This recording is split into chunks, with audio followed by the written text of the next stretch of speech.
जमी खंडे पाकिस्तान रे दंगा आसतु जानिबा यार सर्विसेस खबर विषय।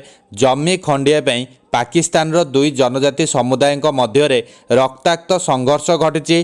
पाकिस्तान रो खैबर रो पखुनख्वाड़ा प्रदेश रे होइथिबा एही रक्ताक्त संघर्ष रे ए पर्यंत 49 जनक मृत्यु घटिथिबा बेले 200 रु अधिक लोक आहत होइचंती। कुरम जिले में दुई जनजाति मध्य लड़ाई आरंभ होइथिबा युद्ध एबे सिंहा बनाम सुन्नी रे परिणत होई आखपाख अंचल को व्यापी जाइछि।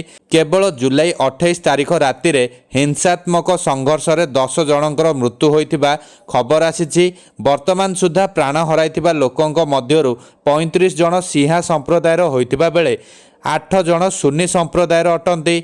कुरम सदर महकुमा पड़ा चिन्नार उपकंठ बुसाहारा खाइबर रे एही लड़ाई आरंभ होइथिला। दुई जनजाति मध्य अनेक दशंधि धरी एक जमी पर संघर्ष चली। गुलाब मिलिखेल एवं माड़की काले नामक जनजाति 100 केनाल जमी पर वर्ष वर्ष धरी लड़ाई करि आसुछंती। एथर मध्य एही दुई जनजाति मुहांमुही होइचंती। एमानंक मध्यरु गुलाब मिलिखेल सिंहा संप्रदायर होइथिबा बेले माड़की काले सुन्नी संप्रदायर एक संगठन।